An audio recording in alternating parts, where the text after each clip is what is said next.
Cryptoslo, cryptocurrency news and investing. Cryptoslo, more crypto games, or should I call myself Crypto Snow? Oh man, Inscription madness. So that's what we're going to talk about today. Quick video, some alpha, call it whatever you want, strategy. It's more like strategy than alpha. So Inscription madness. So we're seeing inscriptions now on all the chains. It's crashing chains and everyone wants to get paid. Everyone wants to be in on the action. So there are some important things to keep in mind with inscriptions. I would say strategy number one, typically the first 1, 2, 3 inscriptions on a chain are going to be the gold nuggets of the chain. Okay, that's just how it works. And then you'll see a bunch of spam, Pepe, this, that, everything. Okay, number one. A second thought, it's always better to mint than it is buying secondary. I'll talk about buying secondary here shortly, but secondary, you're becoming a trader. Okay, minting, you're an investor. So think of it like that. If you're minting, you're investing. If you're buying someone else's bags, be careful, don't get wrecked, don't over invest in secondaries. Strategy number 3, going with a kind of portfolio type methodology, meaning you buy a little of each. You buy a little BRCs, you buy a little SRCs. That's a portfolio kind of strategy, just to spread it out, you know, and hope something moons. Another important thing is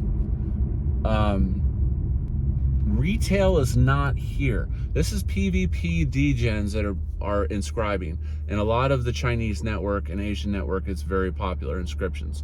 So I wouldn't call this retail. Now the fact that Sats got on Binance, you know, it was a great pick. I still have my bag, haven't sold a single set. Retail is not here. So I think you're gonna find a lot of these tokens, especially the BRC20s, OGs, if you just simply sit on them and wait, a lot of these are gonna moon. A lot of, like, Rats mooned, which is crazy. I can't believe, that's just nuts. But so simply holding long, and don't overtrade. Don't overtrade your inscriptions. Now, if you minted, fantastic, you know, you're likely to be in profit, but there's gonna be a lot of shit coins that are gonna be worthless. Next part. If you're in a mint, look for the ones that have some velocity, some volume.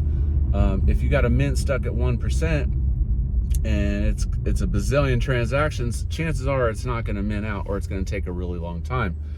One of the ones I think it's good to have a bag on BRC20 is Doge, because it looks impossible that it could mint out, but once it mints out and finds price appreciation, it could be pretty insane, because the market cap will be so huge even for a small amount.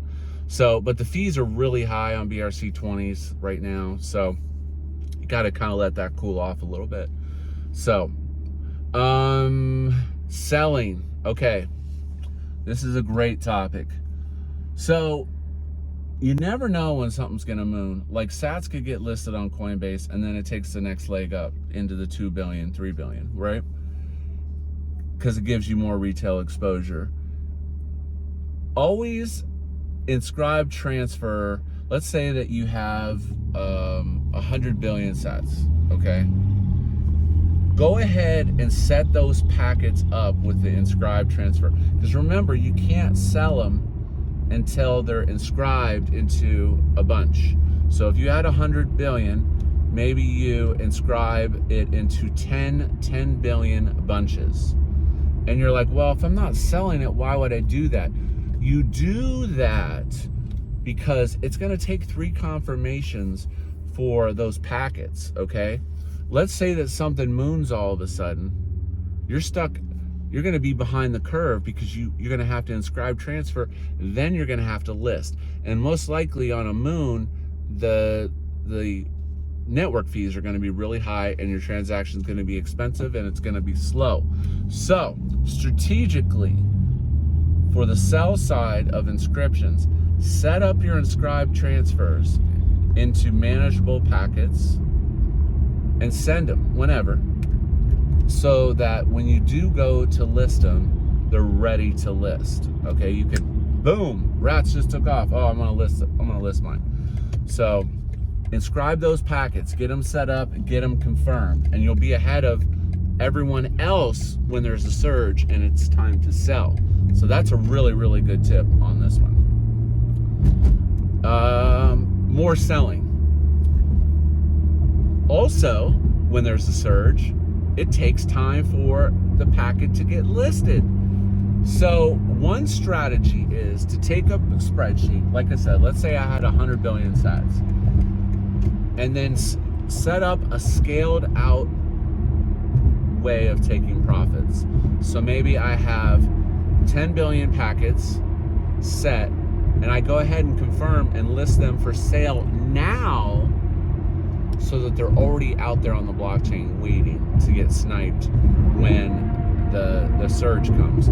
So basically you scale out. I had 10 packets of 10 billion for 100 billion total, and I set those at different price levels, and I go ahead and inscribe and list them now, and then I don't have to do anything. So then when there's a pump, your next level will get hit, and you don't have to worry about having access to your wallet or whatever. And once again, you're beating people to the punch.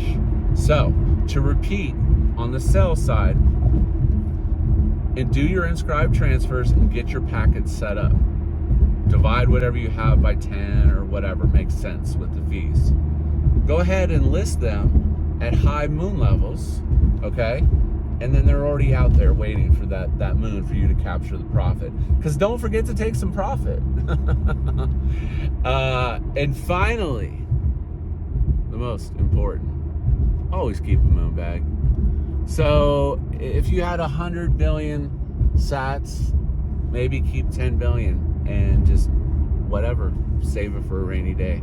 So hope you liked today's video. Going to be a lot more interesting things with Ordinals, because I see the inscription side is kind of maturing, but I think we're rolling into the next phase of inscriptions, which is going to be decentralized BTC-Fi, lending, this, that, and all kinds of other stuff on Ordinals. Should be really interesting. But have a great day. This is Cryptoslo. If you're not talking gains, then we're not talking.